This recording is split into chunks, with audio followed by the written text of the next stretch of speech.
Hello bachcho, welcome to my channel Play with Maths. I am Pooja Nautiyal and on my channel I make videos for class 10th students in which I cover full NCERT book as well as at the end of every chapter you will get videos of some important questions.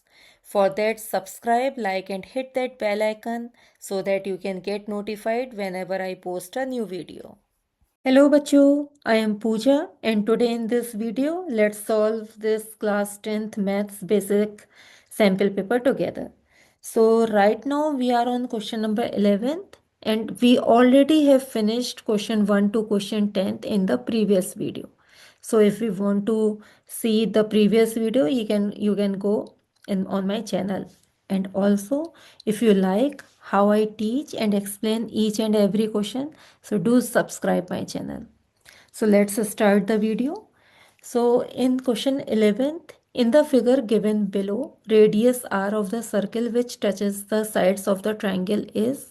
अब आपको इसमें क्या find करना है? आपको radius find करना है. ठीक है, रेडियस आप टू वेज से फाइंड कर सकते हैं. देखिए सबसे पहले आप चेक करिए, ये एंगल सी ऑलरेडी 90 डिग्रीज है. ठीक है, दिस इज 90 डिग्रीज. ये भी ऑलरेडी 90 डिग्री होगा. क्यों? ये सेंटर है एंड ये क्या है? This is tangent. तो सर्कल का जो रेडियस और टेंजेंट के बीच में जो एंगल बनता है वो 90 डिग्रीज होता है. सिमिलरली ये भी 90 डिग्रीज है. अब अगर तीन एंगल 90 डिग्रीज हैं तो ऑब्वियसली फोर्थ एंगल भी 90 डिग्री होगा. ठीक है, तो एक तरह से ये क्या बन गया है? ये एक स्क्वायर बन गया है जिसमें ये जो ई सी है वो भी आर होगा और सी डी भी आर होगी. अब आपको पूरी ए सी आपको 24 सेंटीमीटर दी हुई है.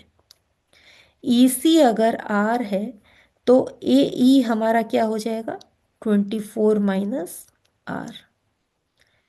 ठीक है, ऐसे ही जो ए एफ है, ए एफ किसके इक्वल होगी? ए ई के इक्वल होगी.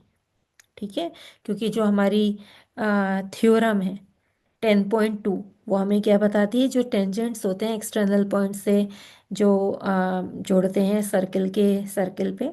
ठीक है, दोनों टेंजेंट्स क्या होते हैं? इक्वल लेंथ के होते हैं. तो ये दोनों इक्वल लेंथ के हो गए. तो this is also 24 minus R. अब ये पूरी साइड आपको 25 सेंटीमीटर दी हुई है. तो हमारा बी एफ कितना बचता है? देखिए पूरे 25 में से आप ए एफ माइनस कर दीजिए, 24 माइनस आर माइनस कर दीजिए. तो कितना बचेगा? 25 minus 24 plus R means 1 plus R. ठीक है, तो ये कितना हो जाएगा? 1 plus R. Similarly V B D भी हमारी 1 प्लस आर हो जाएगी. और यहाँ से हमारे पास जो बी सी है वो 7 सेंटीमीटर है. वैसे अगर आप बी सी को देखें तो 1 प्लस आर है इक्वल टू 7 सेंटीमीटर. तो ये हो गया 2r इक्वल टू 6 एंड इधर से आपके पास r की वैल्यू आ गई 3. एक तो ये मेथड है. एक और मेथड है इस क्वेश्चन को करने का. देखिए क्या, सबसे पहले आप चेक करिए, ये एक राइट एंगल ट्राइंगल है. ठीक है, राइट एंगल एट सी. तो जो इसका एरिया है वो कितना हो जाएगा? Area will be, area of triangle will be half base into height. ठीक है, बेस कितना है? 7 एंड हाइट कितनी है? 24. चेक करिए, देखिए बेस बी सी है 7 सेंटीमीटर, हाइट ए सी है. ठीक है, तो ये तो हमारा एरिया ऑफ ट्राइंगल ऐसे हो गया. Second area of triangle find करने का वे, ये आपका दूसरा मेथड है. ठीक है, ये आपका डायग्राम था आर, ये आर, ये आर. ठीक है, ये 7 था, ये 24 एंड ये 25. तो अब आप क्या करेंगे? थोड़ा सा कंस्ट्रक्शन आप इसको ज्वाइन करेंगे तो ये एक ट्राइंगल बन जाता है आपका. ये एक ट्राइंगल बन गया. ठीक है, इसमें ये 90 डिग्रीज है तो इसका एंगल कितना हो जाएगा? इसका एरिया कितना हो जाएगा? मान लीजिए एरिया 1 है एरिया ऑफ ट्राइंगल वन कितना, हाफ बेस कितना है 25 × r।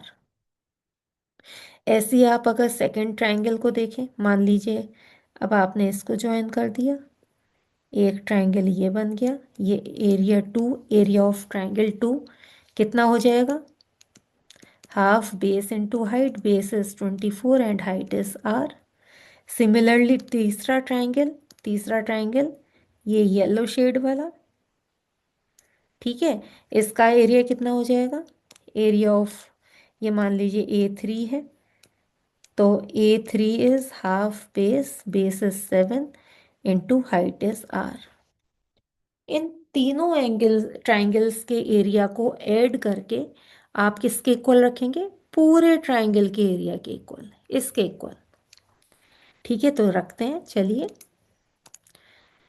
तो हाफ ये पूरा ट्राइंगल का एरिया है इक्वल टू एरिया वन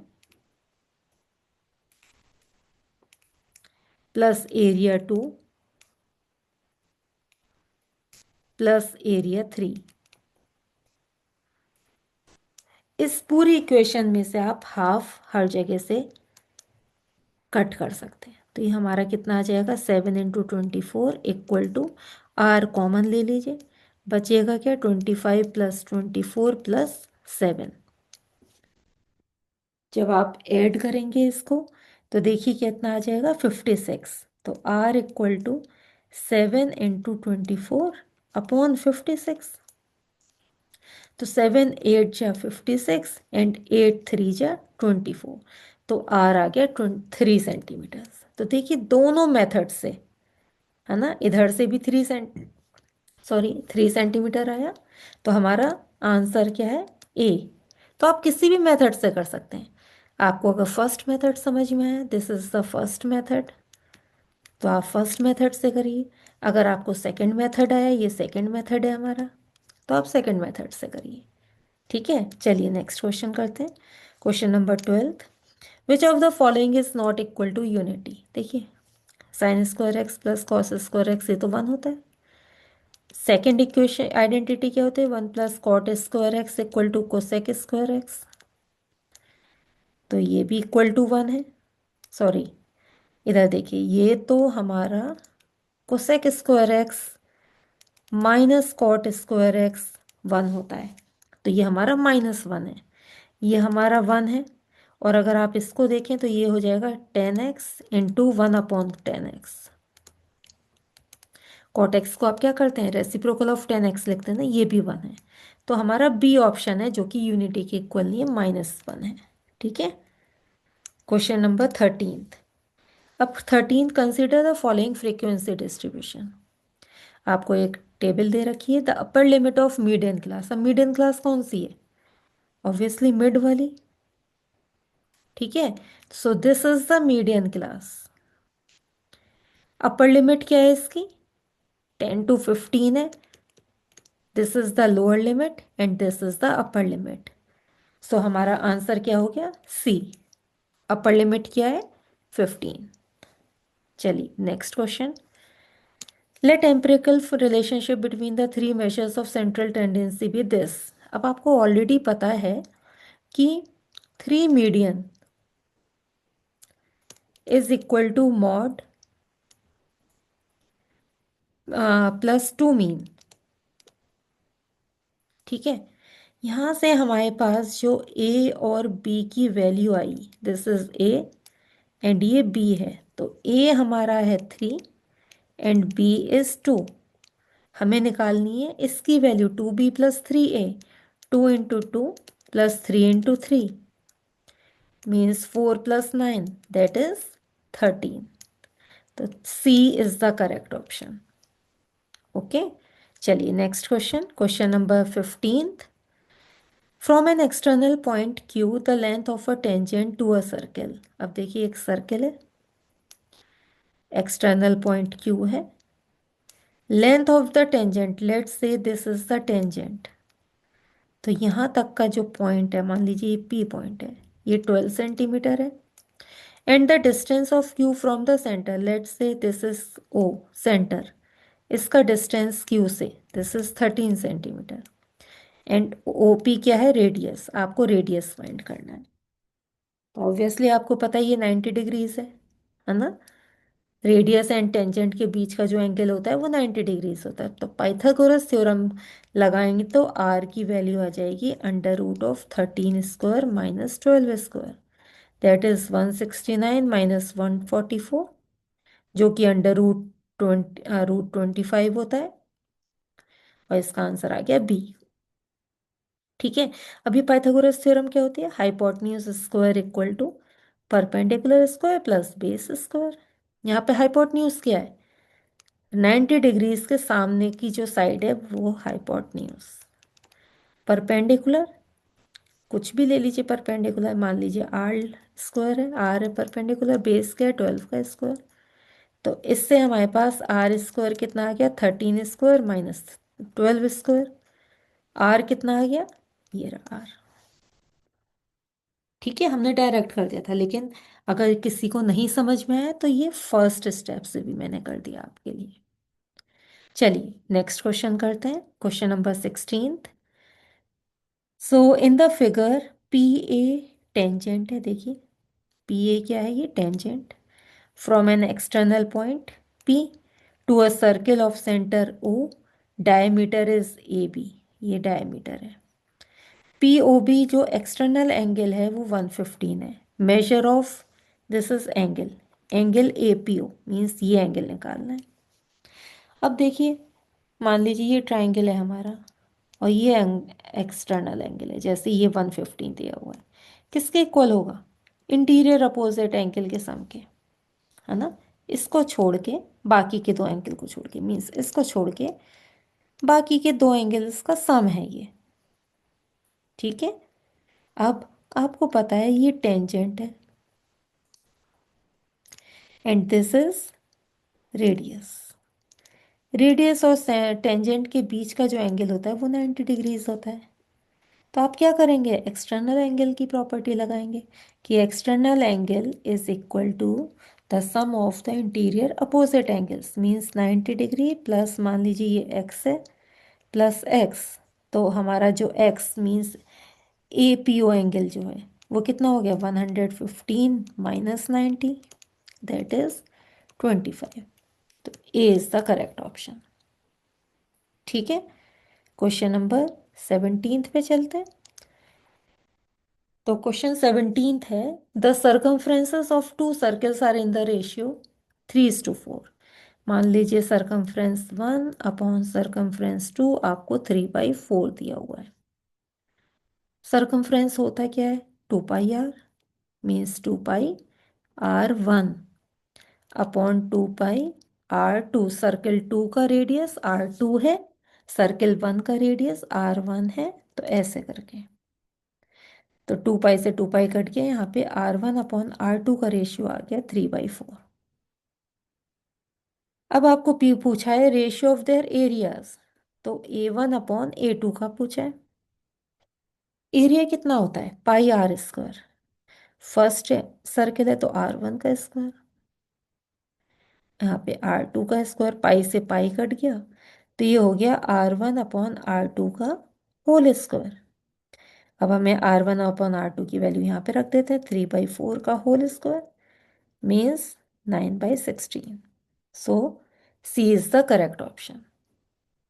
ठीक है। चलिए next question, question number 18। An event is most unlikely to happen, its probability is. अब आपको कोई इवेंट ही नहीं पता है लेकिन वो बहुत ज़्यादा अनलाइकली है, वो हो ही नहीं सकता, तो उसकी प्रोबेबिलिटी क्या होगी, सबसे कम वाली प्रोबेबिलिटी। इन सब में सबसे कम क्या है, ए। ठीक है। तो ऐसे करके आपको फाइंड करना है। चलिए next question, question number 19, that is assertion and reason का क्वेश्चन है। तो आपको ऑलरेडी इतने क्वेश्चंस करते आ रहे हो आप, असर्शन और रीजन के जो आपको ए बी सी डी जो पॉइंट्स होते हैं वो आपको ऑलरेडी पता है क्या क्या होते हैं। तो हम असर्शन एंड रीजन डायरेक्ट करते हैं। तो असर्शन है, line joining the mid points of two sides of a triangle is parallel to the third side. Obviously ये तो होता है, अगर एक ट्राइंगल है और ये मिड पॉइंट है, ये भी मिड पॉइंट है, इससे जो लाइन जुड़ी हुई है वो थर्ड साइड के पैरेलल होती है। ठीक है, तो एसर्शन तो हमारा ट्रू है। अब रीजन देखते हैं। If a line divides two sides of a triangle in the same ratio then it is parallel to the third side. अब ये भी सेम यही कह रहा है ना। एक्चुअल में यही लाइन है कि अगर कोई लाइन, मान लीजिए ये लाइन है, ये डिवाइड कर रही है two sides of a triangle, इन दोनों साइड्स ऑफ अ ट्राइंगल को दो इक्वल पार्ट्स में डिवाइड कर रही है, सेम रेशियो में डिवाइड कर रही है, तो वो क्या होगी, वो पैरेलल होगी थर्ड साइड के। ठीक है, so this is also true. दोनों के दोनों ट्रू हैं। और जो आर है ये करेक्ट एक्सप्लेनेशन है एसर्शन का। सो हमारा A is the correct option. ठीक है, चलिए क्वेश्चन नंबर 20 करते हैं। तो two coins are toss simultaneously, possible outcomes are. अब आपको पता है दो कॉइन्स अगर टॉस होंगे तो क्या क्या आउटकम्स होंगे। तो देखिए, head head, tail tail, head tail and tail head, sorry tail head, ये चार पॉसिबिलिटीज होती हैं, आउटकम्स होते हैं। अब इनके पॉसिबल आउटकम्स क्या हैं, देखिए टू हेड्स, ठीक है, दो हेड है। One hand and one tail, ठीक है। टू टेल्स, तीन ही है, ये तो गलत है। Event given in assertion are not equally likely, ठीक है। Hence the probability of getting two heads, इनके हिसाब से जो प्रोबेबिलिटी है वो 1/3 होनी चाहिए। Probability of two heads is not 1/3, it's 1/4, क्योंकि इन्होंने एक ऑप्शन, एक आउटकम तो दिया ही नहीं। ठीक है, तो एसर्शन ए क्या है, दिस इज फॉल्स, ये ऑलरेडी फॉल्स है। तो ऑलरेडी हमारा आंसर तो आ चुका है। देखिए, पहले दो तो नहीं हो सकते क्योंकि इसमें एसर्शन क्या है, ट्रू है। ये भी नहीं हो सकता, एसर्शन ट्रू है। तो एसर्शन ए इज फॉल्स, ये ऑलरेडी आ चुका है हमारे पास, है ना। तो हम डायरेक्टली भी कर सकते हैं रीजन को बिना पढ़े। ठीक है, तो हमारा ये ऑलरेडी हमारा आंसर आ चुका है, लेकिन रीजन फिर भी अगर पढ़ते हैं तो देखिए क्या लिखा हुआ है, probabilities of equally likely outcomes of an experiment are always equal, या ये दिस इज ट्रू। रीजन तो ट्रू है, लेकिन हमारा जो एसर्शन है वो ऑलरेडी फॉल्स आ चुका है। So yes, boom, it's solved. Already हम 10 क्वेश्चंस और सॉल्व कर चुके हैं। ठीक है, so save this video for revision and hit the subscribe button for more such videos. So that's all for today. So in the next video we will again continue this basic sample paper. Okay, so thank you.